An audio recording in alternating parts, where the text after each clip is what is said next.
हो गया।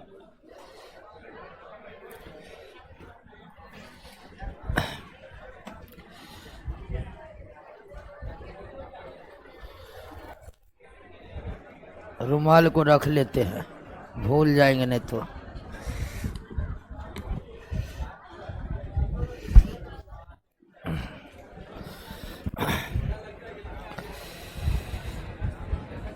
चलिए ध्यान दीजिए दोस्तों,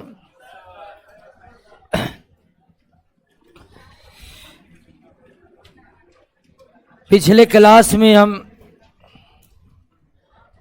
रासायनिक अभिक्रियाओं के बारे में पढ़े थे, रासायनिक बंधनों के बारे में पढ़े थे। आवाज थोड़ा बढ़ा दीजिए, नहीं आवाज लग रहा कम है, ठीक है। तो आज हम प्रश्नों को देखने वाले थे और बोले थे कि आप खुद से भी प्रश्न को बनाइएगा, और कई स्टूडेंट काफी बेहतर काम कर रहे हैं, वो प्रश्न को पहले से बना रहे हैं। और प्रश्न को हम तो कहते हैं कि जिस दिन से थ्योरी स्टार्ट हुआ है उसी दिन से आप प्रश्नों को बनाना शुरू कर दीजिए, और जब चैप्टर खत्म हो गया तब तक आप सारे प्रश्नों को एक बार पढ़ गए हैं। इससे आपको रिवीजन करने में भी बड़ी आसानी होगी। तो आइए आज 4 नंबर चैप्टर के प्रश्नों को देख लेते हैं, और बिल्कुल हम आशा करते हैं कि पिछले 3 चैप्टर के प्रश्न को आप याद कर लिए होंगे, और अगर आप पिछले 3 चैप्टर के प्रश्नों को याद नहीं किए हो, इसका मतलब आप पीछे जा रहे हैं कंपटीशन के क्षेत्र में, आगे बढ़ते जा रहे हैं, पीछे भूलते जा रहे हैं। ये एक तरह से कंपटीशन के क्षेत्र से बाहर निकलने वाली बात हो गई दोस्तों। तो पिछला प्रश्न याद कर रहे हैं कि नहीं याद कर रहे हैं? हमको पता है बहुत को नहीं याद है, कहिएगा तो डेमो दिखा देते हैं, लेकिन आज शनिवार है इसलिए आज हम किसी को कुछ नहीं कहेंगे। लेकिन हाँ, शनिवार को हम चंद्रमा पूजा करते हैं।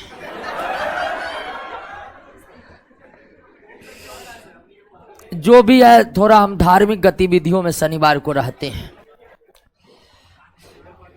और धार्मिक विषय नितांत निजी विषय होता तो उस पर क्या बात करें। हम आ जाते हैं प्रश्न पर।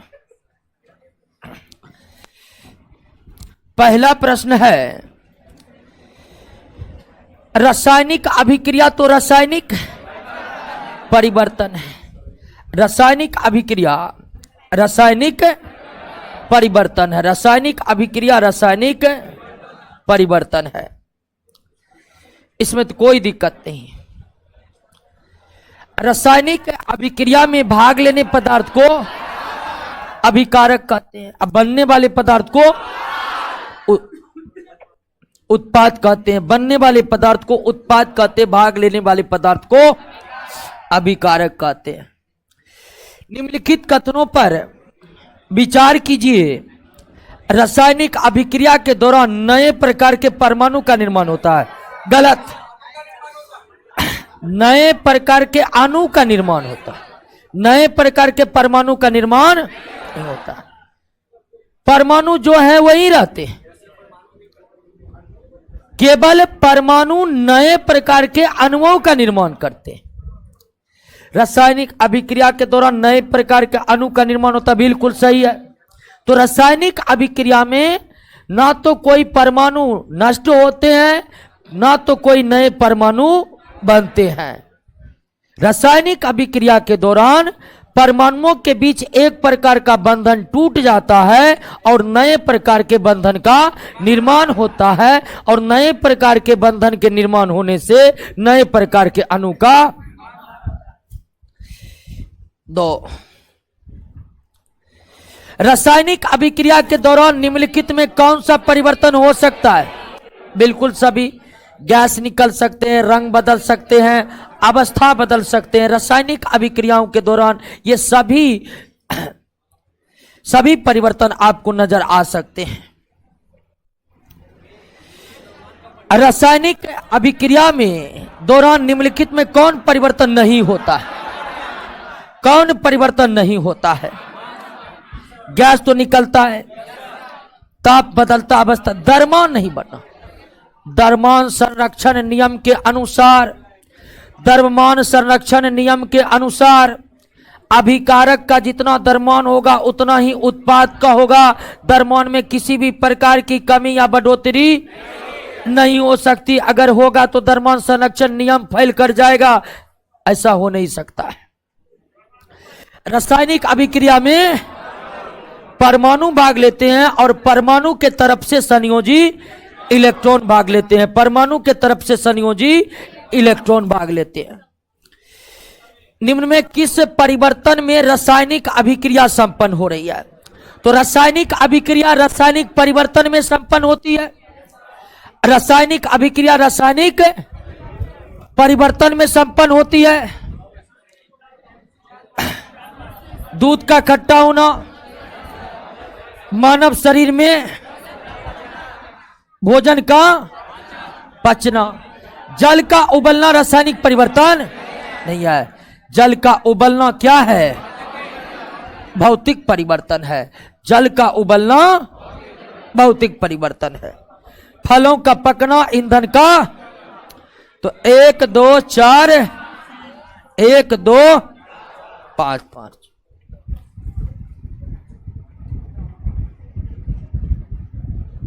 चलिए नेक्स्ट,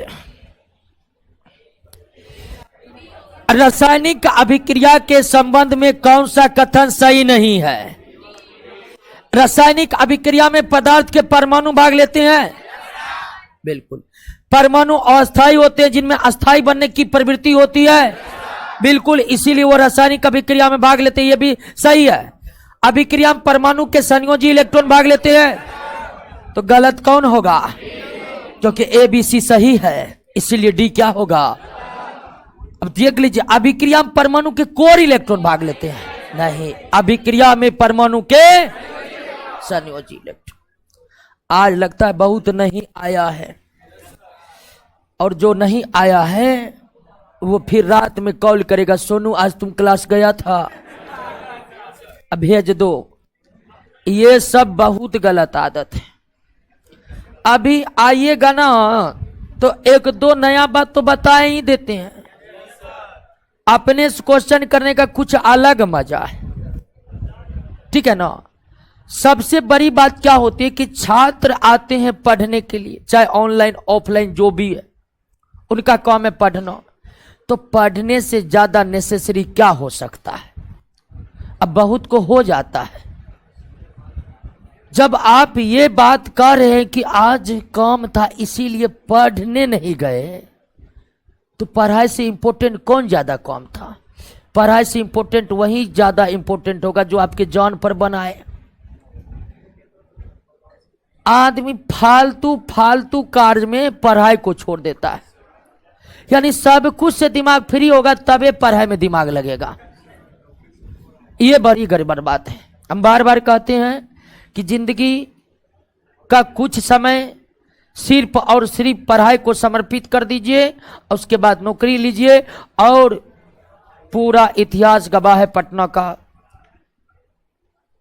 नहीं, पूरे बिहार का, कि जीएस को जितना आसान हम लोग किए हैं, इससे पहले पटना में कभी जीएस आसान नहीं था। हल्ला मत करिए। वो इसलिए कह रहे हैं कि क्वेश्चन हम क्लास में करवा देते हैं। और कई सारे, पहले स्टूडेंट का था कि कई सारे बुक को पढ़ना पड़ता है। एक बार लुसेंट पढ़े, फिर लुसेंट में पूरा कवरेज नहीं है, थोड़ा कवरेज के लिए घटना चक्र पढ़े, फिर थोड़ा बच के तो उसके लिए कोई और बुक पढ़े। यानी कि किसी एक बुक में स्टूडेंट को संपूर्ण कवरेज जीएस का नहीं मिलता था। कई सोर्सों की सहायता लेकर उन्हें पढ़ना पड़ता है।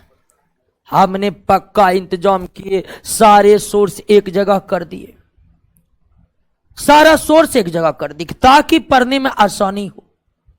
आपको कई सारे बुकों में माथा पेची ना करना पड़ा। फिर भी कई लोग हैं मस्ती से खाते हैं, मस्ती से सोते हैं, और मूड फ्री हुआ तो कभी कभी क्लास आ जाते हैं। नेक्स्ट 9 नंबर,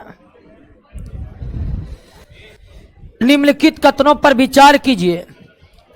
रासायनिक अभिक्रिया केवल प्रयोगशाला में संपन्न हो। बिल्कुल क्लासरूम में हम संपन्न करा देंगे तो प्रयोगशाला जरूरी क्या? तो यह कथन गलत है कि रासायनिक अभिक्रिया केवल प्रयोगशाला में नहीं होते। रासायनिक अभिक्रिया हमारे वायुमंडल में भी हो सकता है। आप जानते हैं कि बिजली चमकता है तो भी रासायनिक अभिक्रिया होता है।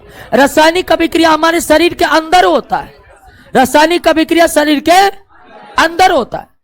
तो रासायनिक अभिक्रिया केवल प्रयोगशालाओं में नहीं, हमारे पर्यावरण में कई तरह के रासायनिक अभिक्रिया लगातार चलते रहते हैं। माचिस जब जलाते हैं ना और आग लगता है ना, वो भी एक क्या है? हर जगह हर पल रासायनिक अभिक्रियाओं के दुनिया में हम डूबे हुए हैं। गलत है पहला कथन। मानव शरीर में कोई रासायनिक अभिक्रिया नहीं होती है। पाचन के दौरान, श्वसन के दौरान तो केवल और केवल क्या होती है? ये दोनों कथन क्या है? गलत है। ये दोनों कथन क्या है? गलत। क्लियर? रासायनिक अभिक्रिया के फलस्वरूप निम्नलिखित में कोई परिवर्तन नहीं होता है। बिल्कुल। रासायनिक अभिक्रिया में तो रासायनिक गुण बदल ही जाते हैं, भौतिक गुण बदल ही जाते हैं, आयतन बदल सकता है, घनत्व बदल सकता है, लेकिन द्रव्यमान क्या रहेगा?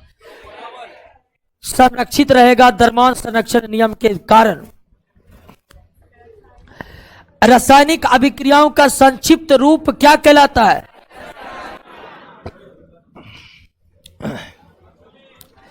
रासायनिक समीकरण के बाएं तथा दाएं दोनों ओर प्रत्येक प्रकार के परमाणुओं की संख्या समान है।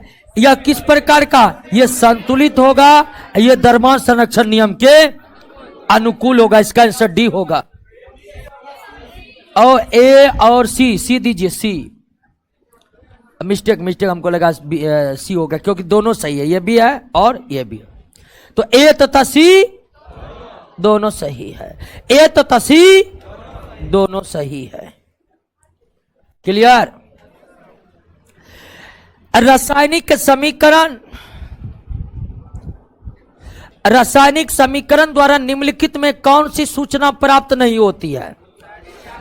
तो उत्सर्जित उपशोषित उष्मा की जानकारी होती है। आपको हम बता दिए थे कि छो चीज की जानकारी मिलती है, छो चीज की जानकारी, और इसका बाकायदा लिस्ट नोट में बना हुआ है कि रासायनिक समीकरण के द्वारा किसकी जानकारी मिलती है, किसकी जानकारी नहीं मिलती है। नेक्स्ट, रासायनिक समीकरण द्वारा निम्नलिखित में अभिक्रिया के संबंध में कौन सी जानकारी प्राप्त हो सकती है? तो अभिकारक तथा उत्पाद के मोलों का अनुपात, ये तो पता चल ही सकता है, लेकिन भौतिक अवस्था, उष्मा शोषी, उष्मा क्षेपी, अभिक्रिया का वेग, इस सब की जानकारी प्राप्त नहीं होती है। लेकिन अभिकारक तथा उत्पाद के मोलों का अनुपात, अभिकारक तथा उत्पाद का आयतन, ये सब की जानकारी मिल सकती है। संतुलित रासायनिक समीकरण की अवधारणा विज्ञान के किस नियम पर है? द्रव्यमान संरक्षण सिद्धांत के नियम पर है। द्रव्यमान संरक्षण सिद्धांत के नियम पर है। निम्नलिखित रासायनिक समीकरण पर विचार कीजिए एवं सही कथन का चयन कीजिए। ध्यान देते, अभिक्रिया में कार्बन मोनोऑक्साइड और ऑक्सीजन के साथ 2:1 मोल में अभिक्रिया करते हैं। बिल्कुल आपको बताए थे कि रासायनिक समीकरण द्वारा अभिकारक एवं उत्पाद के मोलों का अनुपात ज्ञात कर सकते हैं, और मोलों के अनुपात, मोल आगे में जो संख्या लगता है वही किसको बताता है? कार्बन मोनोऑक्साइड के आगे में 2 है तो मतलब ये कितना मोल है? 2 मोल है। कितना मोल है? 2 मोल है। ऑक्सीजन के आगे में कितना? 1 मोल है, और कार्बन मोनोऑक्साइड में कितना मोल है? इस रासायनिक समीकरण में यह चिन्ह बता रहा है कि यह जो है रिवर्सिबल रिएक्शन है, और यह बता रहा है कि इस रासायनिक अभिक्रिया में कार्बन मोनोऑक्साइड का 2 मोल ऑक्सीजन के 1 मोल से अभिक्रिया कर कार्बन डाइऑक्साइड के 2 मोल का निर्माण करते हैं। यानी कि कार्बन मोनोऑक्साइड ऑक्सीजन के मोलों का अनुपात 2:1 है।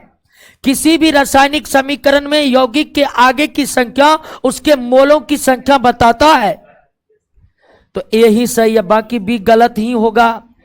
एक बार पढ़ लीजिए, कार्बन के 2 मोल ऑक्सीजन के 1 मोल, ठीक है, कार्बन मोनोऑक्साइड के 2 मोल ऑक्सीजन के 1 मोल रखे जाने पर कार्बन डाइऑक्साइड का 1 मोल नहीं, कार्बन डाइऑक्साइड का 2 मोल गलत है।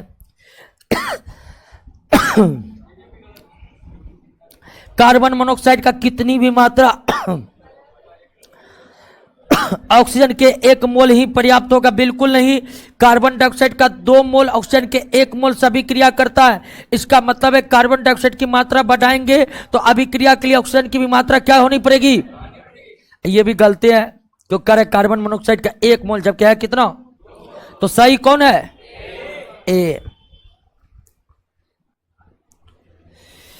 रासायनिक समीकरण के संबंध में निम्नलिखित कथनों में कौन असत्य है? यह अभिकारक तथा उत्पाद के दरम्यान का अनुपात बताता है, बिल्कुल सही है। यह अभिक्रिया के वेग की जानकारी देता है। रासायनिक समीकरण में अभिक्रिया की वेग की जानकारी, रासायनिक समीकरण में अभिकारक उत्पाद के अवस्था की जानकारी, रासायनिक समीकरण में ऊष्मा और त्यागा गया ऊष्मा और निर्मित ऊष्मा की जानकारी,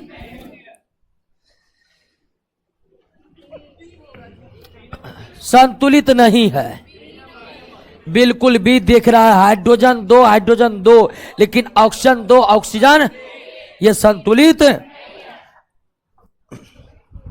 बाकी संतुलित है, संतुलित है। नेक्स्ट 3 नंबर, सी नंबर, Mg1 है, Mg1 है, ऑक्सीजन 2 है, ऑक्सीजन 2 है, हाइड्रोजन 2 है और 2 है, 4 है, तो हाइड्रोजन 2 दूनी 4, क्लोरीन 2 है, क्लोरीन 2 है, ठीक है, क्लियर। निम्नलिखित में कौन सा कथन सही है? धातु का धातु के बीच रासायनिक अभिक्रिया नहीं हो सकती है, बिल्कुल ये सही है, यही सही है।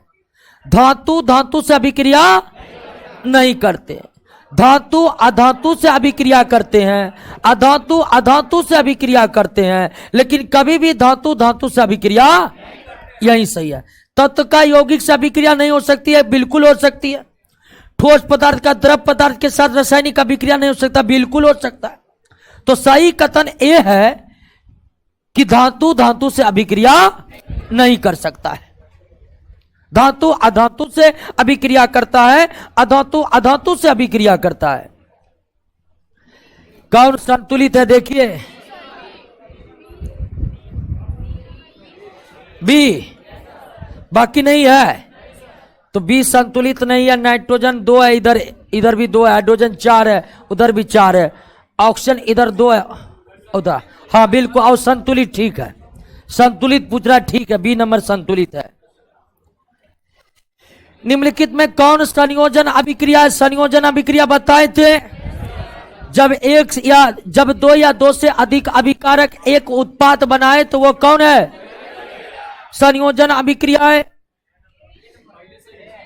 आयरन को सल्फर के साथ अभिक्रिया किया जाए, आयरन सल्फाइड बनता, बिल्कुल यही क्या है?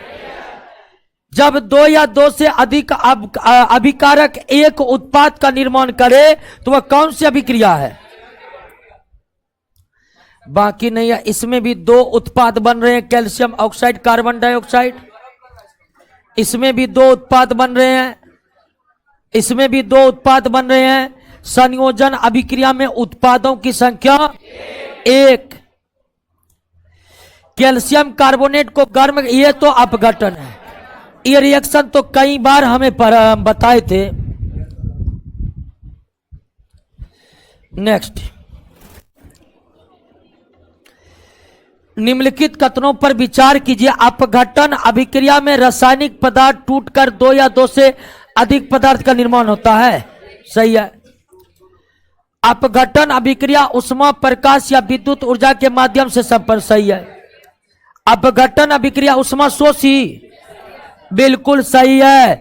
तीनों का तीनों कथन क्या है? अपघटन अभिक्रिया उष्मा शोषी होता है। अपघटन अभिक्रिया उष्मा शोषी होता है। अपघटन अभिक्रिया उष्मा, प्रकाश या किसी न किसी अन्य ऊर्जा के द्वारा ही संपन्न होता है। कौन उष्मा क्षेपी है? ईंधन के दहन से उष्मा निकलेगा। श्वसन में तो ऊर्जा का उत्पादन ही होता है। अवशेष से कंपोस्ट बनने पर भी मीथेन गैस निकलता है। मीथेन गैस उष्मा के स्रोत है। तो तीनों के तीनों इनमें से सभी उष्माक्षेपी अभिक्रिया है। निम्नलिखित कथनों पर विचार कीजिए। संयोजन अभिक्रिया की प्रकृति उष्माक्षेपी होती है, बिल्कुल सही है। अपघटन अभिक्रिया की प्रकृति उष्माशोषी होता है, सही है। दोनों का दोनों कथन क्या है? सही है। दोनों का दोनों कथन। नेक्स्ट, विस्थापन अभिक्रिया कौन है?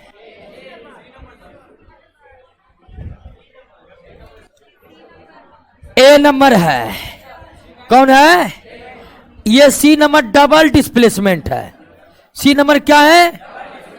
डबल डिस्प्लेसमेंट नहीं पूछा है, केवल डिस्प्लेसमेंट पूछा है। अब केवल डिस्प्लेसमेंट पूछेगा तो सिंगल डिस्प्लेसमेंट एग्जांपल में देना है, समझे? तो सी नंबर विस्थापन तो है, लेकिन कौन विस्थापन है? इसलिए यहां पर आंसर ए होगा। अगर ध्यान रखिएगा, अगर आपको सीधे डिस्प्लेसमेंट पूछ रहे हैं और ऑप्शन में डबल सिंगल दोनों डिस्प्लेसमेंट है तो हमें आंसर क्या देना है? Single displacement. धातु के ऑक्साइड का विद्युत ऑक्सीजन, ऑक्सीजन विद्युत ऋणात्मक, ऑक्सीजन विद्युत और विद्युत ऋणात्मक हमेशा एनोड पर जी। ऑक्सीजन जो है ऋणात्मक होता है। ऑक्सीजन क्या है? ऑक्सीजन ऋणात्मक आयन है। ऋणात्मक आयन पॉजिटिव की ओर न जाएगा। अब पॉजिटिव कौन होता है? कहां जाएगा? एनोड पर जाएगा। क्लियर? नेक्स्ट, डबल डिस्प्लेसमेंट पूछ रहा है। डबल डिस्प्लेसमेंट ये तो संयोजन है। यह कौन अभिक्रिया है? ये डिस्प्लेसमेंट है। ये क्या है? सिंगल डिस्प्लेसमेंट है। और ये डबल डिस्प्ले, ये भी संयोजन है। अमोनिया को ऑक्सीजन में जलाने पर नाइट्रोजन, नाइट्रोजन निकलेगा। अमोनिया को ऑक्सीजन में जलाने पर नाइट्रोजन निकलेगा। लेड नाइट्रेट के उसमें विकंटन से lead oxide, nitrogen, nitrogen dioxide तथा ऑक्सीजन बनते हैं। अब ध्यान दीजिए, यहां पर ये याद रखने वाले तथ्य है। ये रिएक्शन आपको याद रखना पड़ेगा कि जब भी लेड नाइट्रेट का उसमें विघटन होगा तो लेड ऑक्साइड, नाइट्रोजन डाइऑक्साइड और क्या बनेगा? ऑक्सीजन बनेगा। क्या बनेगा? ऑक्सीजन बनेगा। Next, sodium hydroxide. Sodium hydroxide एक क्षार है। क्या है? और हाइड्रोक्लोरिक अम्ल है। अम्ल और क्षार के बीच होने वाली अभिक्रिया उदासीनीकरण अभिक्रिया। अम्ल और क्षार के बीच होने वाली अभिक्रिया उदासीनीकरण अभिक्रिया। उदासीनीकरण अभिक्रिया। पोटेशियम क्लोराइड को कई बार हम गर्म किए थे और पोटेशियम क्लोराइड को गर्म करने पर ऑक्सीजन निकलता है। ये रिएक्शन का कई बार एग्जांपल हम लोग दिए थे। निम्नलिखित पर विचार कीजिए। ये संयोजन है और उष्मा निकल रहा है तो उष्माक्षेपी और दो अभिकारक एक उत्पाद बन रहा है, इसीलिए संयोजन। तो ये संयोजन तथा उष्मा, ये संयोजन तथा उष्मा। नेक्स्ट, जिस रासायनिक अभिक्रिया में उत्पाद के साथ साथ उष्मा उत्पन्न होता है उसे क्या कहते हैं? उष्माक्षेपी। जिस रासायनिक अभिक्रिया में उत्पाद के साथ साथ उष्मा भी निकले उसे उष्माक्षेपी कहते हैं। उष्माक्षेपी। नेक्स्ट, निम्नलिखित रासायनिक अभिक्रिया किस प्रकार की रासायनिक अभिक्रिया है? यह तो दिख रहा है। कौन है? विस्थापन है, नाइट्रोजन ऑक्सीजन के पास जा रहा है, ऑक्सीजन हाइड्रोजन के पास आ रहा है, तो ये विस्थापन है। अब विस्थापनों में ये डबल विस्थापन है। क्लियर हो गया? फेरस सल्फेट के विलयन से लोहा को निम्नलिखित में कौन धातु विस्थापित करेगा? अब विस्थापित करने के लिए अधिक अभिक्रियाशील होना, तो लोहा को वही विस्थापित करेगा जो लोहा से ज्यादा अभिक्रियाशील होगा। और लोहा से ज्यादा अभिक्रियाशील ऑप्शन में कौन है? जिंक है, टीन, चांदी, कॉपर लोहा से कम अभिक्रियाशील है। तो विस्थापित किसी भी धातु को वही कर पाएगा जो उस धातु से ज्यादा क्या हो? अभिक्रियाशील हो, उस धातु से ज्यादा क्या हो? नेक्स्ट, निम्नलिखित में कौन अपघटन अभिक्रिया नहीं है? ये नहीं है। हाँ, ये देखिए, ये संयोजन अभिक्रिया है। ये क्या है? बाकी ये अपघटन है, ये अपघटन है। शरीर में भोजन का पचना भी क्या है? अपघटन अभिक्रिया है, डीकंपोजिशन रिएक्शन है। क्योंकि शरीर में भोजन के पचने के दौरान भी भोजन के बड़े बड़े अणु छोटे छोटे अणुओं में टूट जाते हैं। भोजन का पचना डीकंपोजिशन है। सिल्वर क्लोराइड को गाढ़े भूरे रंग के बोतल में इसलिए रखा जाता है कि सिल्वर क्लोराइड सूर्य के प्रकाश के संपर्क में क्या हो जाता है? अपघटित हो जाता है, इसीलिए उसे गाढ़े भूरे रंग के बोतल में रखा जाता है। अब गाढ़े भूरे रंग बोतल पर जब भी सूर्य का प्रकाश पड़ता है ना, तो ये रंग जो है, गाढ़ा रंग जो है ना, सूर्य के प्रकाश को क्या कर देता है? परावर्तित कर देता है। और परावर्तित करने से सूर्य के प्रकाश की उष्मा सिल्वर क्लोराइड तक पहुंच नहीं पाती है और उसका अपघटन नहीं हो पाता। नेक्स्ट, उष्मा छेपी कौन है? जिसमें उष्मा निकलेगा वही उष्मा छेपी होगा। और इसमें तो बता दिया गया कि उष्मा निकला है प्लस है, इसमें माइनस है। ये उष्मा शोषी है, ये भी उष्मा शोषी है, क्योंकि अभिकारक को ही उष्मा दिया गया है। ये भी उष्मा शोषी है, ये भी उष्मा शोषी है, और ये भी उष्मा शोषी है। सिर्फ उष्मा किस में निकला है? बी में।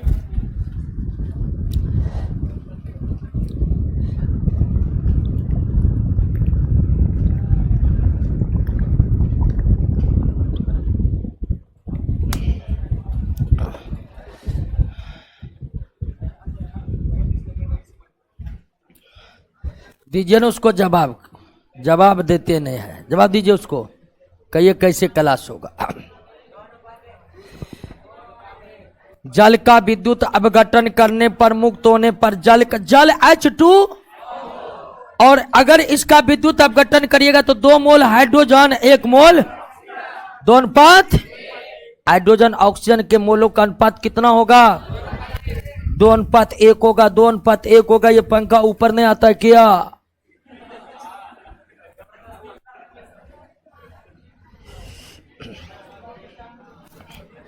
कॉपर सल्फेट, कॉपर सल्फेट इसका रंग कैसा होता है? नहीं, नीला होता है। इसका रंग कैसा होता है? कॉपर सल्फेट का रंग नीला होता है। जलीय विलयन में क्या डाला गया?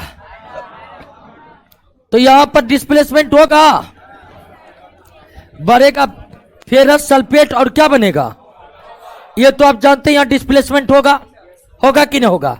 अब कॉपर सल्फेट नीले रंग का होता है, फेरस सल्फेट हरा रंग का होता है। तो इस विलयन में रंग परिवर्तन कैसा होगा? तो नीला से हल्का हरा या हरा। तो बिल्कुल हरा वाला तो ऑप्शन है नहीं, तो सबसे सटीक ऑप्शन क्या होगा? आपको यहां याद रखना होगा कि कॉपर सल्फेट का रंग कैसा होता है और फेरस सल्फेट का रंग हरा। नेक्स्ट, साइट्रिक अम्ल। साइट्रिक अम्ल को बैंगनी रंग के पोटेशियम परमैंगनेट के विलयन में डालने पर रंग परिवर्तन किस रूप में होगा? तो बैंगनी से रंगहीन, ठीक है ना। अगर साइट्रिक अम्ल को बैंगनी रंग के पोटेशियम परमैंगनेट के विलयन में डालिएगा तो पोटेशियम परमैंगनेट का बैंगनी रंग गायब हो जाएगा। अब देखिए कि ये एक्सपेरिमेंट आधारित प्रश्न है। कैसा प्रश्न है? एक्सपेरिमेंट आधारित प्रश्न है। यह नितांत पदार्थ के गुण है कि बैंगनी रंग के पोटेशियम परमैंगनेट में अगर कोई अम्ल डालेंगे तो उसका बैंगनी रंग समाप्त हो जाता है। तो यहां पर भी आपको कोई कॉन्सेप्ट यहां पर काम नहीं कर रहा है, बल्कि ये एक एक्सपेरिमेंट है लैब का, और उसके आधार पर ये प्रश्न आया हुआ है। आप एनसीईआरटी बुक पढ़े होंगे, उसमें क्रियाकलाप रहता है जी, क्रियाकलाप 1.2 1.1, उसी क्रियाकलाप पर आधारित ये प्रश्न है। इसलिए आपको यहां पर याद रखना पड़ेगा, बिना याद रखे रटे इस प्रश्न का जवाब देना कोई चारा नहीं है। तो आपको याद रखना पड़ेगा कि साइट्रिक अम्ल को बैंगनी रंग के पोटेशियम परमैंगनेट के डिल्यन में डालने पर रंग जो है बैंगनी से क्या हो जाता है, रंगहीन हो जाता है। अम्लीय पोटेशियम डाइक्रोमेट के घोल में सल्फर डाइऑक्साइड गैस प्रभावित करने पर अम्लीय पोटेशियम डाइक्रोमेट का रंग नारंगी होता है, और सल्फर डाइऑक्साइड डालने पर नारंगी से हरा हो जाता है, ऑरेंज से ग्रीन हो जाता है, ऑरेंज से ग्रीन हो जाता है। क्लियर? अब ये भी आपको याद रखना है, यहां पर कोई दूसरा चारा नहीं है। निम्नलिखित में किसके बीच विस्थापन अभिक्रिया संपन्न नहीं हो सकता है? कॉपर लोहा को विस्थापित करेगा नहीं, क्योंकि कॉपर कम अभिक्रियाशील है। एल्युमिनियम मैग्नीशियम को करेगा, और कॉपर सोडियम को भी। किसी के बीच विस्थापन अभिक्रिया नहीं हो सकता है। विस्थापन अभिक्रिया होने के लिए ज्यादा अभिक्रियाशील धातु से अभिक्रिया करना आवश्यक है। फेरस सल्फेट में फेरस का विस्थापन तब होगा जब लोहा से ज्यादा अभिक्रियाशील धातु इससे रिएक्शन करे। मैग्नीशियम क्लोराइड से मैग्नीशियम अलग तब होगा, या विस्थापन तब होगा जब मैग्नीशियम से ज्यादा अभिक्रियाशील धातु अभिक्रिया करे। बात को समझे कि नहीं? कहीं पर भी विस्थापन होने वाला। नेक्स्ट, मैग्नीशियम का एक फीता नाइट्रोजन में जला तो नाइट्रोजन की वैलेंसी मैग्नीशियम की वैलेंसी कितनी, और नाइट्रोजन की वैलेंसी 3। तो ये दोनों जलकर एक दूसरे का यौगिक बनाएगा तो क्या हो जाएगा, Mg3n2 Mg3n2। सीधा मैग्नीशियम नाइट्रोजन में जल करके मैग्नीशियम नाइट्रेट बनाएगा, और इसका फार्मूला हम सीधे वैलेंसी के आधार पर लिख देंगे। नेक्स्ट, निम्नलिखित में कौन सी धातु कॉपर सल्फेट के विलयन में कॉपर को विस्थापित करेगा? तो कॉपर को वही विस्थापित करेगा जो कॉपर से ज्यादा अभिक्रियाशील होगा, और कॉपर से ज्यादा अभिक्रियाशील कौन है? लोहा है। कॉपर से ज्यादा अभिक्रियाशील कौन है? लोहा। वसायुक्त खाद्य पदार्थ को सड़ने से बचाने के लिए उसका ऑक्सीकरण रोकना पड़ेगा।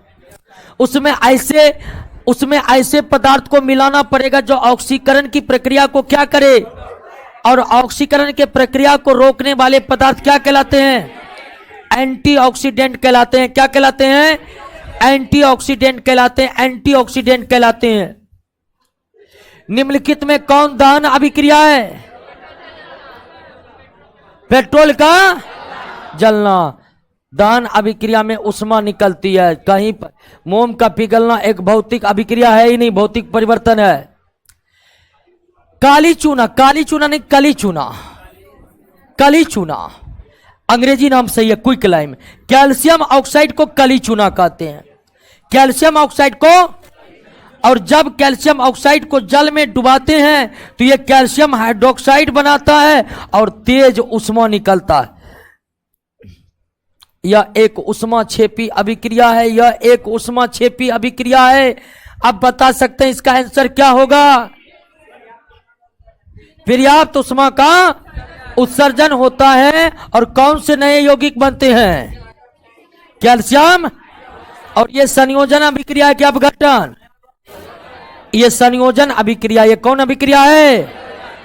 नेक्स्ट, किसी ताजा तेल को बहुत अधिक दिनों तक सुरक्षित रखने के लिए किसका उपयोग? नाइट्रोजन। कुरकुरे सब का जो पैकेट होता है उसमें भी कौन गैस भरे रहते हैं? नाइट्रोजन। और आप जानते हैं नाइट्रोजन गैस क्यों भरे रहते हैं? एक कि नाइट्रोजन अगर भर दिए तो ऑक्सीजन जाने का रास्ता। ध्यान दीजिए, कोई भी चीज जो खराब होते है, खाने वाला चीज, उसका कारण है वातावरण का ऑक्सीजन। समझे कि नहीं समझे? कोई भी खाने वाला चीज खराब होता है उसका कारण है वातावरण का। ऑक्सीजन हर खाने वाला चीज को जाता है और उसका के रासायनिक अभिक्रिया करा देता है। समझे कि नहीं समझे? इसलिए अगर हम किसी पदार्थ को ऑक्सीजन से बचा ले तो वह पदार्थ बहुत अधिक दिनों तक बचा रह जाएगा। तो पैकेट बंद खाद्य पदार्थ जो होते हैं उसमें काफी जगह खाली होते हैं, उसमें ऑक्सीजन हवा किसी न किसी तरफ प्रवेश कर जाएगा तो ऑक्सीजन प्रवेश कर गया और खाने वाले चीज के साथ रिएक्शन करके उसे क्या कर देगा? खराब। तो इसलिए उसमें क्या भर देते हैं? Nitrogen gas. नाइट्रोजन गैस भर दिया है तो अब बाकी बाहर से कोई हवा घुसेगा नहीं क्योंकि पहले से उसमें भरा हुआ है। नाइट्रोजन गैस किसी से अभिक्रिया करता ही नहीं, उसकी प्रकृति ही नहीं है अभिक्रिया करने की। तो इसीलिए जब फाड़ते हैं नाइट्रोजन खाता और उसके बाद खाना खाइए। समझे कि ना? किचन में भी सामानों को हमेशा एयर टाइट डब्बों में रखनी चाहिए। अब देखिएगा मसाला सब खरीदेगा निकल रहता है कि इसको खोलिए और स्टोर केवल एयर टाइट डिब्बे में ही करिए। एयर टाइट डिब्बा में क्या मतलब? हवा उसमें जाता नहीं है। ढक्कन लगा दीजिएगा, हवा उसमें नहीं जाएगा। हवा जितना कम से कम जाएगा आपका सामान उतना अधिक से अधिक सुरक्षित रहेगा। आइए अगला, एक हल्के रंग के रवादार पदार्थ हल्के हरे रंग का रवादार पदार्थ। रवादार पदार्थ उसे कहते हैं जिसमें जल के अणु लगे रहते हैं और यह फेरस सल्फेट है। यह कौन है? Ferrous sulphate. और इसका रंग कैसा होता है? और इसके साथ साथ जल के अणु जुड़े रहते हैं। जिसके साथ जल के अणु जुड़े रहते हैं उसे ही रवादार या क्रिस्टलाइन कंपाउंड कहते हैं। रवादार या क्रिस्टलाइन कंपाउंड कहते हैं। गर्म करने पर दम घुटने वाली गैस निकलती। बिल्कुल, इसको गर्म करने से सल्फर डाइऑक्साइड, सल्फर ट्राइऑक्साइड ये सब गैस निकलते हैं और ये दम घुटा देने वाला। और भूरे रंग का ये कौन अभिक्रिया है? सीधा समझिए ना, ये कौन अभिक्रिया है? अपघटन अभिक्रिया है, क्योंकि आपका अभिकारक एक ही है। अभिकारक अब कहिएगा कि आप कैसे पकड़ लिए कि फेरस सल्फेट ही होगा? तो हल्का हरे रंग का रवादार पदार्थ पूरा केमिस्ट्री में अकेले यही है। समझे कि नहीं समझे? और कोई दूसरा नहीं है। नेक्स्ट, भखरा चुना के जलीय विलयन से दीवारों की पुताई कर दी जाती है तो दीवार की चमक बढ़ जाती है। ऐसा किसके बनने के कारण? देखिए, हम क्या करते हैं, चूना जो करते हैं किससे? कैल्शियम हाइड्रोक्साइड से। और जब कैल्शियम हाइड्रोक्साइड से घर के दीवारों की चूना करते हैं तो ये वातावरण के कार्बन डाइऑक्साइड से अभिक्रिया करके क्या बना लेते हैं? कैल्शियम कार्बोनेट और जल।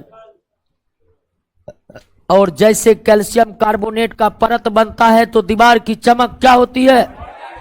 बढ़ जाती है। नेक्स्ट, द्रवित सोडियम क्लोराइड का विद्युत अपघटन करने पर कौन से लक्षण उत्पन्न होते हैं? सोडियम एनोड पर नहीं, सोडियम कैथोड पर, क्लोरीन एनोड पर।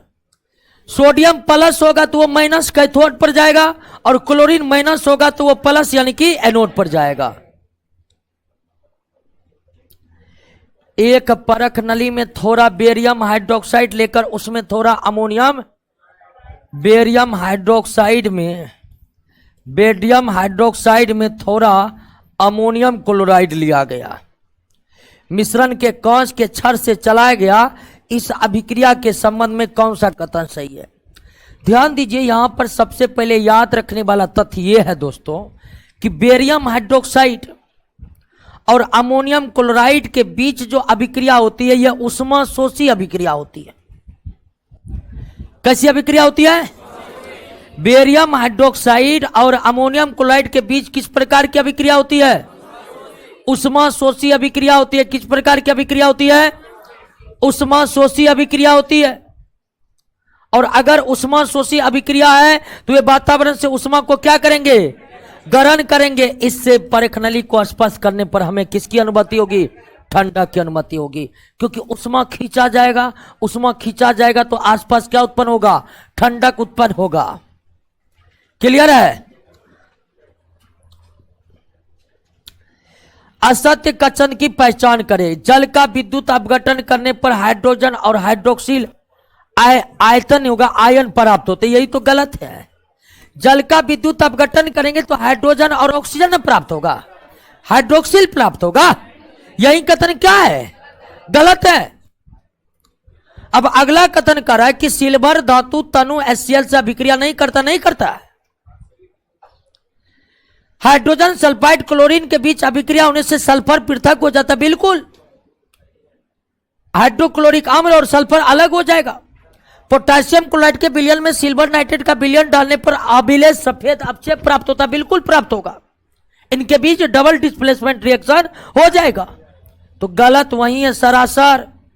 जल का विद्युत अपघटन करेंगे तो हाइड्रोजन और ऑक्सीजन की प्राप्ति होगी, न कि हाइड्रोजन और हाइड्रोक्साइड या हाइड्रोक्सिल की प्राप्ति होगी। नेक्स्ट, एल्युमिनियम के साफ पत्थर जिंक सल्फेट के जलीय विलयन में डुबाया गया। एल्युमिनियम के साफ पत्थर को जिंक सल्फेट के विलयन में डुबाइएगा तो निश्चित रूप से अभिक्रिया होगी, बनेगा एल्युमिनियम सल्फेट। क्या बनेगा? एल्युमिनियम सल्फेट बनेगा और Zn क्या हो जाएगा? मुक्त हो जाएगा। क्यों? तो हम जानते हैं कि Zn से ज्यादा अभिक्रियाशील कौन है? एल्युमिनियम। तो इससे क्या पता चलता है? इससे पता चलता है कि एल्युमिनियम जिंक की तुलना में अधिक क्रियाशील है। इसे यही नहीं पता चलता है। बाकी को अब पूरा उतना बड़ा प्रश्न है उससे दरफराइए नहीं। सीधे एल्युमिनियम जो है जिंक सल्फेट से अभिक्रिया किया तो आपको तो क्लियर कट पता है कि यहां डिस्प्लेसमेंट होगा। और डिस्प्लेसमेंट यहां पर क्यों होगा? तो ये इसलिए होगा कि जिंक से ज्यादा अभिक्रियाशील कौन है? एल्युमिनियम है। नेक्स्ट, फिर वही बात, सिल्वर नाइट्रेट की अभिक्रिया किससे करवा दिए? कॉपर से। सिल्वर नाइट्रेट की अभिक्रिया किससे करवा दिए? कॉपर से करवा दिए तो चमकीले सिल्वर परत बैठ जाती। इससे क्या सीधा आप जानते कि यहां पर क्या बनेगा? कॉपर नाइट्रेट बनेगा और क्या बनेगा? सिल्वर बनेगा। कॉपर नाइट्रेट बनेगा, सिल्वर बनेगा। तो निश्चित तौर पर आप कह सकते हैं कि सिल्वर तांबा सिल्वर से अधिक क्रियाशील है। तांबा सिल्वर से अधिक अभिक्रियाशील है।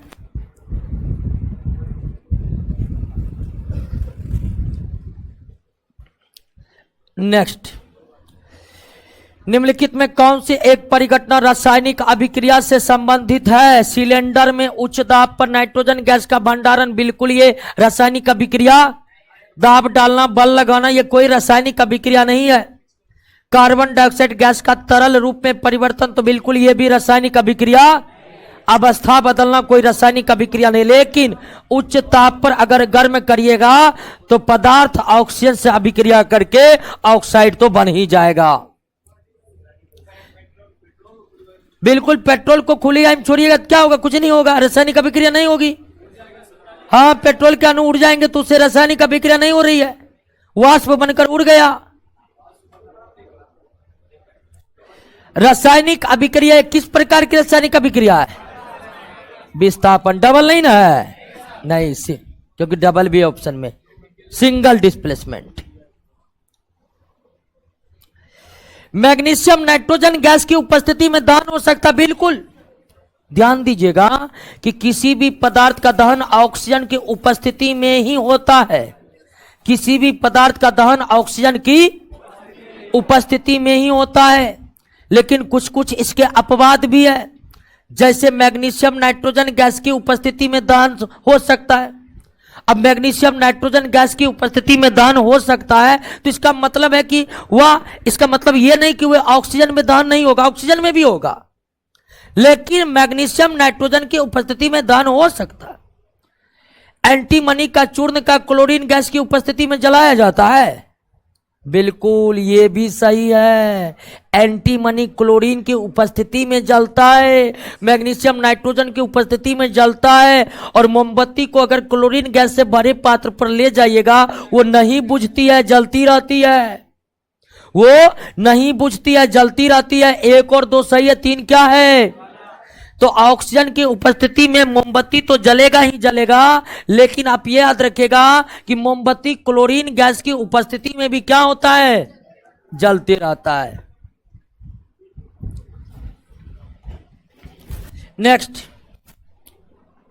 निम्नलिखित में कौन सा पदार्थ कार्बन डाइऑक्साइड की उपस्थिति में जलता है? पोटेशियम। कार्बन डाइऑक्साइड की उपस्थिति में कौन जलता है? तो याद रखना है कि मैग्नीशियम नाइट्रोजन की उपस्थिति में भी जलता है, एंटीमनी क्लोरीन की उपस्थिति में भी जलता है, और पोटेशियम कार्बन डाइऑक्साइड की उपस्थिति में भी जलता है। वे रासायनिक अभिक्रिया जो दोनों दिशाओं में संपन्न होती है, दोनों दिशाओं में उत्क्रमणीय रिवर्सिबल, दोनों दिशा में उत्क्रमणीय रिवर्सिबल। चमकदार भूरे रंग, चमकदार भूरे रंग की बात अगर की गई है तो सीधा समझिए किसकी बात की गई है, क्योंकि चमकदार भूरे रंग का केवल एक ही तत्व है, एक ही धातु है, वो कौन है? पीली रंग की एकमात्र धातु है सोना, ठीक है ना। सभी धातु लगभग चांदी के तरह सफेद होते हैं, सभी धातु लगभग चांदी के तरह क्या होते हैं? सफेद होते हैं।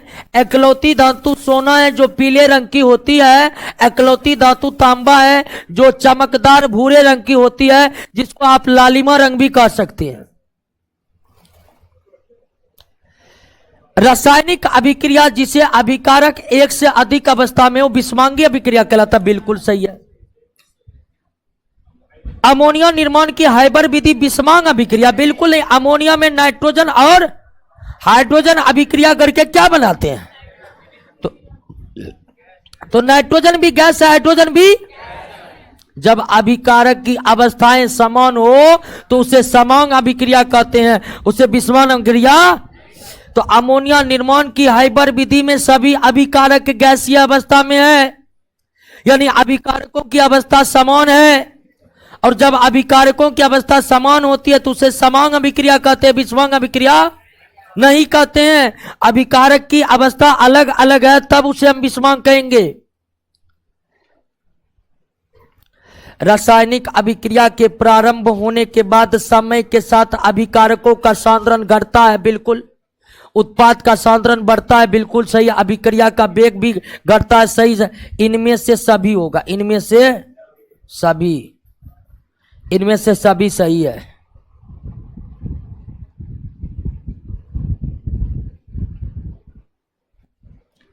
इनमें सभी सही है। नेक्स्ट, रासायनिक अभिक्रिया को प्रारंभ करने हेतु अभिकारकों को सक्रिय या उत्तेजित अवस्था में लाने हेतु अतिरिक्त उष्मा, इसे क्या कहते हैं? संक्रियन ऊर्जा कहते हैं। क्या कहते हैं? एक्टिवेशन एनर्जी, संक्रियन ऊर्जा। निम्नलिखित में कौन सा कारक रासायनिक अभिक्रिया के वेग को प्रभावित नहीं करता है? अभिकारकों की सांद्रता तो करता है, अभिकारकों की सांद्रता करता है। जितना अभिकारकों की सांद्रता अधिक होगी अभिक्रिया का वेग उतना। ताप तो सबसे ज्यादा करता है। अभिकारक की भौतिक अवस्था प्रकृति भी करता है, तो करता कौन नहीं है? पात्र। स्वाभाविक है कि जिस बर्तन में अभिक्रिया हो रहा है वो बर्तन अभिक्रिया के वेग को किसी तरह प्रभावित नहीं करते। नेक्स्ट, किसी पदार्थ के अभिक्रिया करने के दर पदार्थ के अणुओं पर निर्भर करता नहीं, उत्पाद पदार्थ के सक्रिय द्रव्यमान के समानुपाती होता है। किसी पदार्थ की अभिक्रिया के दर उत्पाद के सांद्रण पर नहीं बल्कि अभिकारकों के सांद्रण के अनुपाती होता है। तो बी में कंफ्यूज नहीं करना है। किसी पदार्थ की अभिक्रिया करने की दर पदार्थ के सक्रिय द्रव्यमान के समानुपाती होता है या अभिकारक के सांद्रता के समानुपाती होता है। क्लियर? रासायनिक साम्यावस्था इक्विलिब्रियम बताए थे। अग्रिम अभिक्रिया जब उल्टी अभिक्रिया के क्या हो तो उसे क्या कहते हैं? रासायनिक साम्यावस्था कहते हैं। रिवर्सिबल रिएक्शन में जब फॉरवर्ड रिएक्शन रिवर्स रिएक्शन के बराबर हो जाए तब उसे क्या कहते हैं? ठोस अभिकारक को तोड़कर टुकड़े टुकड़े कर देंगे तो अभिक्रिया का वेग बढ़ जाएगा। अभिक्रिया का वेग क्या होगा? बढ़ जाएगा। अभिक्रिया का वेग। बहुत सी रासायनिक अभिक्रिया का वेग किसी बाहरी पदार्थ की उपस्थिति। बाहरी पदार्थ कौन है? उत्प्रेरक। बाहरी पदार्थ उत्प्रेरक। उत्प्रेरक वे पदार्थ है जो रासायनिक अभिक्रिया के दर को क्या करता है? परिवर्तित करता है, या तो बढ़ाता है या। रासायनिक अभिक्रिया में उत्प्रेरक की भूमिका किसको बदलना है? संक्रियण ऊर्जा का, एक्टिवेशन एनर्जी को बदलता है। अगर उत्प्रेरक अभिक्रिया के वेग को बढ़ाना चाहता है तो वो सक्रियण ऊर्जा को घटा देगा। अगर उत्प्रेरक अभिक्रिया के दर को बढ़ाना चाहता है तो सक्रियण ऊर्जा को, और अगर उत्प्रेरक ऋणात्मक उत्प्रेरक है यानी कि अभिक्रिया को घटाने वाला उत्प्रेरक है तो अभिक्रिया को घटाने वाला उत्प्रेरक संक्रियण ऊर्जा को क्या करेगा? बढ़ा देगा। तो संक्रियण ऊर्जा या एक्टिवेशन एनर्जी पर काम करके उत्प्रेरक अभिक्रिया के दर को परिवर्तित कर सकता है, घटा सकता है या बढ़ा सकता है। धन उत्प्रेरक सक्रियण ऊर्जा के मान को घटाकर अभिक्रिया के दर को, और ऋणात्मक उत्प्रेरक सक्रियण ऊर्जा के मान को बढ़ाकर अभिक्रिया के दर को। नेक्स्ट, उत्प्रेरक के संबंध में निम्नलिखित में कौन सा सही या प्रतिक्रिया के दर को बढ़ाता है? तो सक्रियण ऊर्जा को। एक और क्लियर हो गया? यह प्रतिक्रिया में खर्च हो जाता नहीं होगा। यह संक्रियण ऊर्जा को बढ़ाता है, बिल्कुल सही होगा, यह भी सही है, संक्रियण ऊर्जा को बढ़ाता है। लेकिन फिर तब ये प्रक्रिया के दर को बढ़ाता है, संक्रियण ऊर्जा घटाता है। ये उत्प्रेरक के बारे में सबसे सटीक ऑप्शन हो गया आपका, ठीक है ना। अगर 1, 2, 3 देता ना तो दे सकते थे, लेकिन सबसे बेहतर ऑप्शन यहां पर कौन है? जब उत्प्रेरक अभिकारक एवं प्रतिफल सभी एक ही भौतिक अवस्था में तो उसे समांग उत्प्रेरक सही है। विषमांग उत्प्रेरक वो है जिसमें उत्प्रेरक और अभिकारक भिन्न भिन्न भौतिक अवस्था में रहते हैं, बिल्कुल ये भी सही है। दोनों कथन क्या है?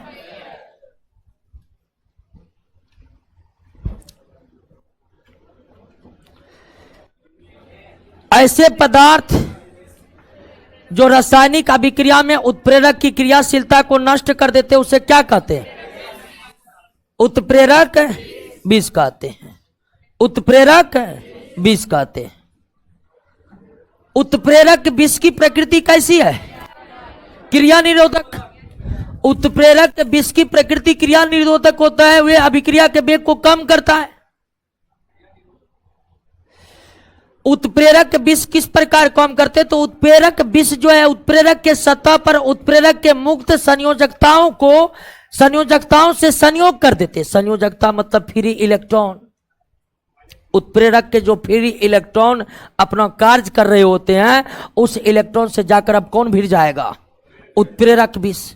अब उत्प्रेरक काम ही नहीं कर पाएगा, और उत्प्रेरक के विष का यही काम है कि उत्प्रेरक को काम को क्या कर देना? रोक देना, ठीक है। किसी अभिक्रिया में धनात्मक उत्प्रेरक की भूमिका अभिक्रिया के दर को क्या है? बढ़ाना है। धनात्मक उत्प्रेरक की भूमिका अभिक्रिया के दर को बढ़ाना है। जब पोटेशियम क्लोरेट को गर्म किया जाता है तो पोटेशियम क्लोराइड और ऑक्सीजन में विघटित हो जाता है। जब मैग्नीज डाइऑक्साइड इसमें मिलाया जाता है तो अभिक्रिया तेज हो जाती है। अभिक्रिया तेज हो जाती है मतलब क्या? मैग्नीज डाइऑक्साइड उत्प्रेरक का काम कर रहा है। और हम पढ़े भी थी इस रिएक्शन के बारे में कि पोटेशियम क्लोराइड से जब ऑक्सीजन बनाते हैं तो उत्प्रेरक की भूमिका कौन निभाता है? मैग्नीज डाइऑक्साइड निभाता है। उत्प्रेरक की भूमिका कौन निभाता है? नेक्स्ट, ऋणात्मक उत्प्रेरक वे जो अभिक्रिया के वेग को कम करते। जो अभिक्रिया के वेग को निम्नलिखित में किस पर उत्तम उत्प्रेरक कौन होते हैं? हाँ, संक्रमण तत्व। आवर्त सारणी में वर्ग 3 से लेकर 12 के तत्वों को क्या कहते हैं? संक्रमण तत्व। जैसे लोहा हो गया, प्लेटिनम हो गया, ये सब संक्रमण तत्व, और ये उत्प्रेरक की भूमिका निभाते हैं बहुत अच्छी तरह से। यदि किसी क्रिया में कोई उत्पाद ही उत्प्रेरक का काम करने लगे तो ये क्या है? स्व उत्प्रेरक। उत्पाद ही उत्प्रेरक का काम करने लगे तो स्व उत्प्रेरक। उत्प्रेरक वर्धक वे हैं जो उत्प्रेरक के क्षमता को बढ़ाते हैं, और उत्प्रेरक विष वे हैं जो उत्प्रेरक के क्षमता को। उत्प्रेरक वर्धक कार्य करते हैं उत्प्रेरक के सतह को अधिक असम बनाकर। अधिक असम बनाने से पृष्ठ क्षेत्रफल क्या होता है? अब पृष्ठ क्षेत्रफल बढ़ जाने से अभिक्रिया के दर बढ़ जाता है, जिससे उत्प्रेरक की क्षमता बढ़ी हुई प्रतीत होती है। नेक्स्ट, जैविक उत्प्रेरक किसे कहते हैं? एंजाइम को। जैविक उत्प्रेरक एंजाइम को। निम्नलिखित में कौन सा कथन सही है? कौन सा कथन एंजाइम उत्प्रेरक पदार्थ है सही है? यही सही है। एंजाइम कोलाइड अवस्था में नहीं, कोलाइड अवस्था में नहीं होता है। एंजाइम किसी भी अभिक्रिया को उत्प्रेरित कर सकता नहीं, केवल जैव अभिक्रिया को। तो सही कौन है? नेक्स्ट, एंजाइम जटिल नाइट्रोजन युक्त अकार्बनिक नहीं बल्कि कार्बनिक यौगिक है। ये protein, carbohydrate, enzyme, nucleic acid सब ऑर्गेनिक कंपाउंड है। एंजाइम विशिष्ट प्रकृति को होते, बिल्कुल हर एंजाइम विशिष्ट प्रकृति को होते हैं और वे विशेष प्रकार के रासायनिक अभिक्रियाओं को उत्प्रेरित करने का काम करते हैं। तो पहला तो गलत है, क्योंकि एंजाइम ऑर्गेनिक सबस्टेंस है। एंजाइम ऑर्गेनिक सबस्टेंस है। नेक्स्ट, निम्नलिखित में कौन सा कथन सही है? ठोस उत्प्रेरक की क्रियाशीलता रासायनिक अधिशोषण की क्षमता पर निर्भर करता है। बिल्कुल सही है।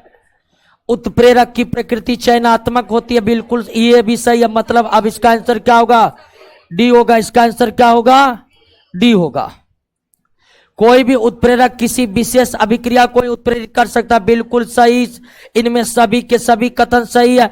अब यहां पर समझने में दिक्कत हो सकता है कि ठोस उत्प्रेरक की क्रियाशीलता रासायनिक अधिशोषण के क्षमता पर निर्भर करता है। बिल्कुल सही है।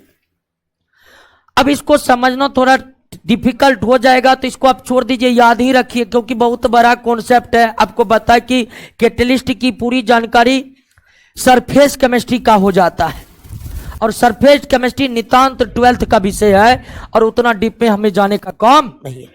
फिलहाल ये आंसर का आंसर डी होगा, ये पता चल गया ना आपको। और यही क्वेश्चन पूछेगा आपसे।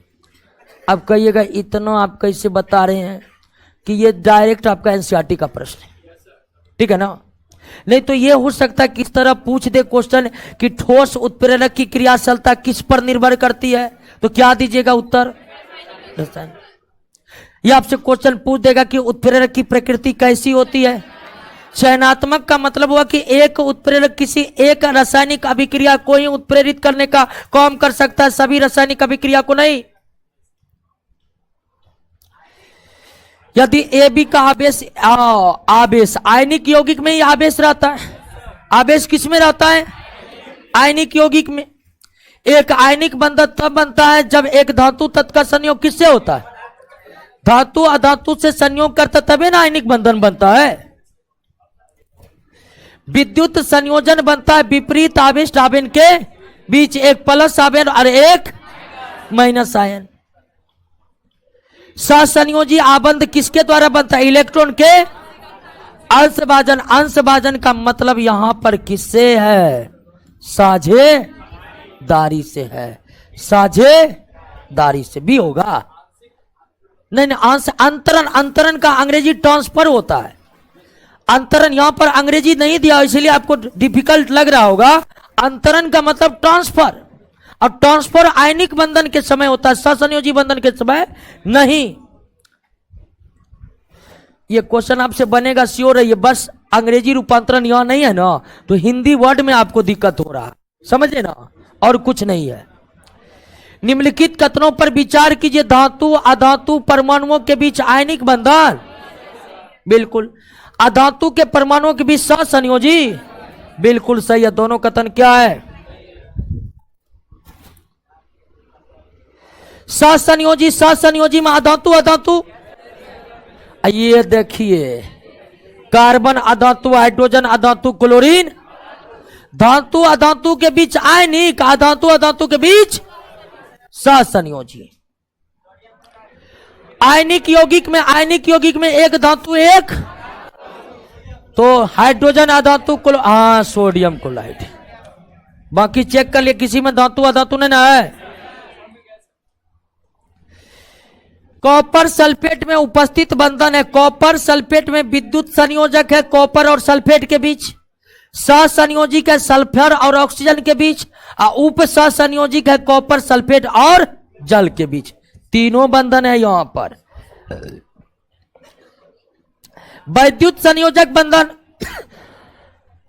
धातु अधातु के बीच बनता है। धातु अधातु है, सहसंयोजी बंधन जो है वो अधातु अधातु के बीच बनता है, अधातु अधातु है, और उप सहसंयोजी बंधक जल और सल्फेट के अणुओं के बीच है। क्लियर?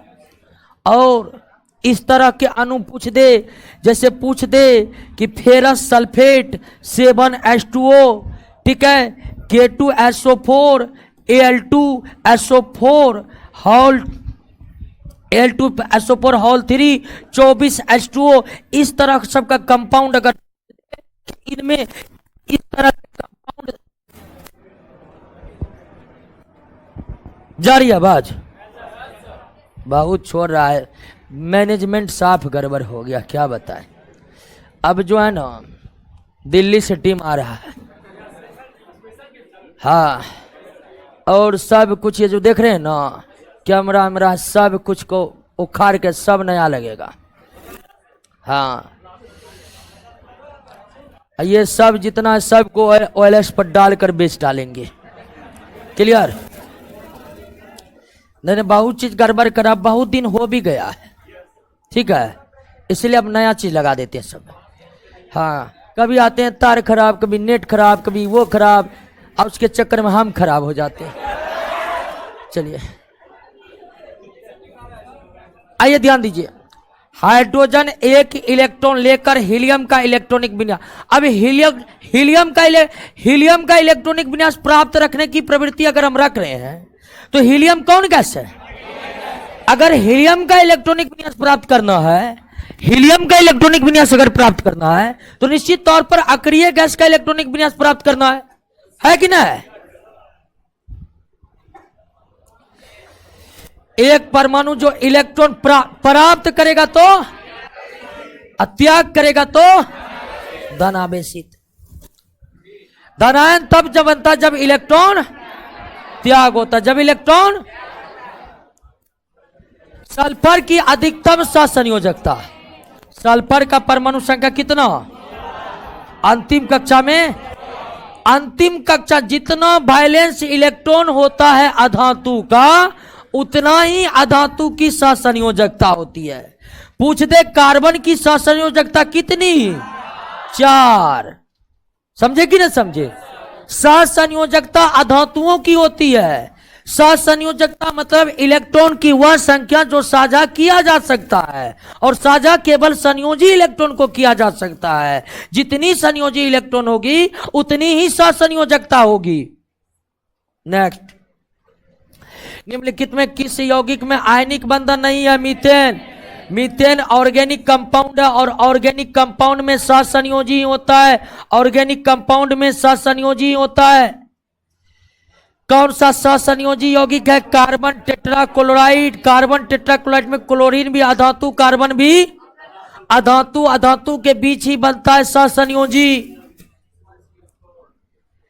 वैद्युत संयोजक, सहसंयोजक और उप सहसंयोजक किनके बीच होगा? और यहां पर तो कोई दिक्कत ही नहीं है, आपको बताए थे कि एक से अधिक रासायनिक बंधन वहां ही होगा जहां परमाणु 2 से अधिक प्रकार के होंगे। अब ऑप्शन ए देख लीजिए, बी देख लीजिए, डी देख लीजिए, तीनों ही ऑप्शन में 2 प्रकार का परमाणु है, और 2 प्रकार के परमाणुओं के बीच केवल एक रासायनिक बंधन होगा। एक से अधिक रासायनिक बंधन के लिए 2 से अधिक प्रकार के परमाणुओं की आवश्यकता होनी चाहिए। सहसंयोजी यौगिक के द्रव्यनांक और क्वथनांक निम्न इसलिए होते हैं कि इनमें आंतराणविक बल क्या होता है? कमजोर होता है। आयनिक यौगिक के बीच मंद रासायनिक अभिक्रिया होता नहीं, आयनिक यौगिक के बीच तेज रासायनिक अभिक्रिया होती है। मंद रासायनिक अभिक्रिया किन यौगिकों के बीच होती है? तो दोनों कथन क्या है? आयनिक यौगिक के बीच रासायनिक अभिक्रिया बहुत तेजी के साथ संपन्न होता है, जबकि सहसंयोजी यौगिक के बीच रासायनिक अभिक्रिया धीमी गति से होता है, और इस तरह से दोनों कथन क्या है? गलत है। किस अणु में विद्युत संयोजक बंधन? तो विद्युत संयोजक बंधन में एक धातु एक अधातु के अणु चाहिए, और एक धातु एक अधातु के अणु ऑप्शन केवल डी में है, बाकी तो हर जगह सहसंयोजी।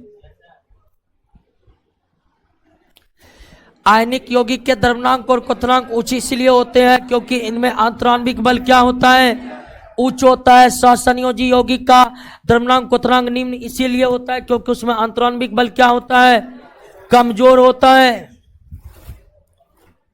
जब एक रासायनिक बंधन बनता है तो ऊर्जा हमेशा उत्सर्जित होती है। रासायनिक बंधन का बनना रासायनिक बंधन का टूटना उष्मा शोषी है, रासायनिक बंधन का बनना उष्मा क्षेपी है। तो जब भी एक रासायनिक बंधन होगा उष्मा हमेशा उत्सर्जित होगा, जब भी रासायनिक बंधन टूटेगा उष्मा हमेशा अवशोषित होगा। रासायनिक बंधन का टूटना उष्मा शोषी है और बनना उष्मा क्षेपी। क्या दिक्कत? जब एक ही तत्व के दो परमाणु, एक ही तत्व के दो परमाणु तो सहसंयोजी और कौन, दो प्रकार के सहसंयोजी बताए थे, ध्रुवीय और समान प्रकार के परमाणुओं के बीच अध्रुवीय और अलग अलग प्रकार के परमाणुओं के बीच किस यौगिक में हाइड्रोजन बंधन है और नहीं है? इसमें नहीं है। हाइड्रोजन बंधन हाइड्रोजन ऑक्सीजन के बीच, हाइड्रोजन नाइट्रोजन के बीच, हाइड्रोजन ऑक्सीजन के बीच और हाइड्रोजन फ्लोरीन के बीच, लेकिन हाइड्रोजन कार्बन के बीच हाइड्रोजन बंधन, हाइड्रोजन बंधन नहीं है।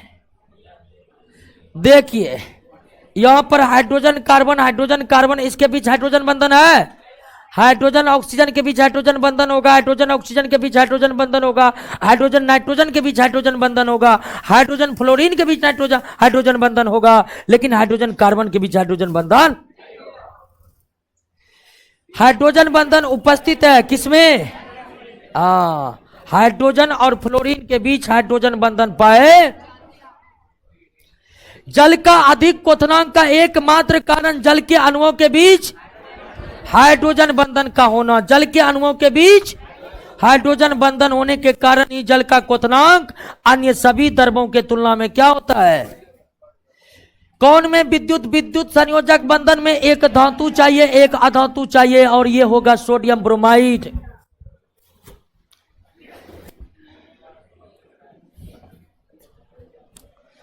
देखिए सब सही है। इथिलीन का समतल त्रिकोणीय होता है, कार्बन डाइऑक्साइड का एक रेखी कार्बन टेट्रा, सल्फर डाइऑक्साइड का भी आकृति का होता है। सब क्या है? सही है, कोई भी समूलित नहीं, ऐसा नहीं है। एक बार सल्फर डाइऑक्साइड का बुक में देख लीजिए तो भी आकृति है ना, भी है ना। तो सभी के सभी ऑप्शन यहां पर क्या है? सही है, सभी समूलित है। चलिए, हाइड्रोजन क्लोराइड एक गैस है परंतु हाइड्रोजन फ्लोराइड एक निम्न क्वथनांक वाला द्रव है। क्यों? तो इसका मतलब है हाइड्रोजन फ्लोराइड के बीच हाइड्रोजन बॉन्ड है और इसके बीच हाइड्रोजन बॉन्ड, हाइड्रोजन बंधन के कारण अणु क्या होता है? संगुणित हो जाता है, यानी कि काफी निकट आ जाता है, काफी निकट आ जाता है। और जब अणु काफी निकट आ जाए तो गैस से द्रव बनेगा और निकट आएगा तो द्रव से ठोस बनेगा, यही कारण है।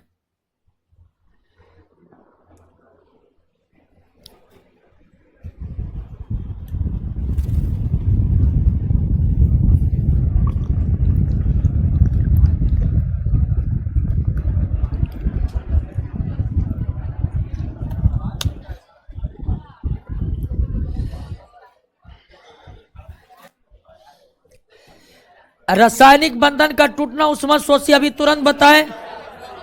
अब बनना उष्मा क्षेपी। क्लियर? द्रवित सोडियम क्लोराइड का विद्युत धारा प्रवाहित कर सकता है क्योंकि इसमें मुक्त आयन होते हैं, मुक्त आयन होते हैं। क्लियर? चलिए, तो 4 चैप्टर खत्म न हो गया। अगला 5वां चैप्टर क्या है? ऑक्सीडेशन और रिडक्शन। तो आइए अगला चैप्टर की शुरुआत करते हैं अगले क्लास में।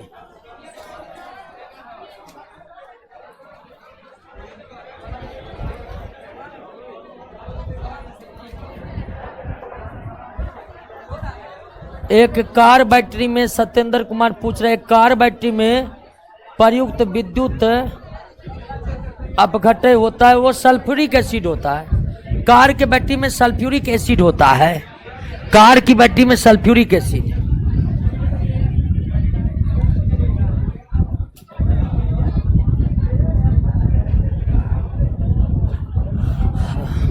चलिए, अलकामा अंसारी, राजकुमार, सत्येंद्र कुमार,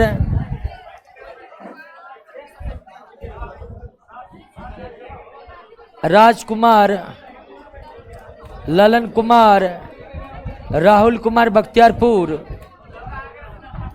आराम है, अल्लाह ने आराम से निकलिए। अभिनंदन कुमार, सुमन कुमार। तो अगले क्लास में हम 5वां चैप्टर ऑक्सीडेशन रिडक्शन को चालू करेंगे।